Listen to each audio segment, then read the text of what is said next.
Tried to tell Mom, but she was busy slathering my baby sister with sunblock. So I went back to my sandcastle, but I kept an eye on the pirates. By then they were rowing to shore. When they landed, the head pirate climbed out of the boat and yelled, "Ahoy thar, matey! Be this the Spain?" "No," I said, "this is North Beach." "Shiver me timbers, we must have taken a wrong turn at Bora Bora." He walked around my sandcastle, he looked at the moat, then yelled back to his true crew, "He's a digger, he is, and a good one to boot." "A good one to boot," the others agreed. "What be your name, matey?" "Jeremy Jacob, sir," I told him. You see him? "Well, Jeremy Jacob," he said, "you're looking at Braid Beard and his crew. We've been needing a digger like yourself. We've a chest of treasure to bury." "Aye, treasure," the others shouted. "You're coming with us," Braid Beard told him. I didn't think Mom and Dad would mind as long as I got back in time for soccer practice the next day. That's how I became a pirate. You see him? See him being a pirate? As soon as we were on board, Braid Beard showed me the chest of gold and jewels. "Got to find a safe place for this here treasure. It's high time we were off," he announced. "We're off," and we set sail. There was plenty to do on board. The pirates taught me to sing sea shanties, the louder the better, and to say real pirate stuff like landlubber and scurvy dog.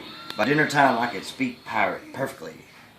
I also learned pirate manners. Braid Beard pounded his fist on the table and yelled, "Down the hatch, me laddies! Down the hatch!" we all shouted. Braid Beard gulped his food and said, "Hand over the meat!" "The meat!" we all roared. Nobody told us to finish our spinach. There wasn't any. Or to chew up our carrots. They weren't allowed on board. We talked with our mouth full, and nobody said please or thank you. After dinner, I tried to teach the pirates to play soccer. Braid Beard kicked the ball and yelled, "Arg, soccer! Arg, soccer!" the crew yelled. Then everyone dove for the ball at once, and it rolled right off the deck. "After it, me hearties," Braid Beard commanded. "After it," we all whispered. We fought over who would get the ball, but it didn't matter anyway because a shark came along and swallowed it in one gulp. So much for soccer. By now it was past my bedtime, but nobody tells pirates to go to bed, to take a bath, or to brush their teeth. Maybe that's why their teeth are green. Pirates sleep with one eye open, just in case, and they don't change into pajamas unless they want to. Pirates don't do anything they don't want to, except for maybe swabbing the decks. I wanted to be a pirate forever. But then I found out what else they don't do. When I couldn't stay awake any longer, I asked Braid Beard to tuck me in and read me a story. "Tuck you in?" he bellowed. "Pirates don't tuck." "No tucking," the crew cried. And the only thing they... "Don't you have any books?" I asked. Braid Beard looked confused. "Books?" I didn't even bother to ask about a goodnight kiss. He left. The ugly pirates all snoring on him.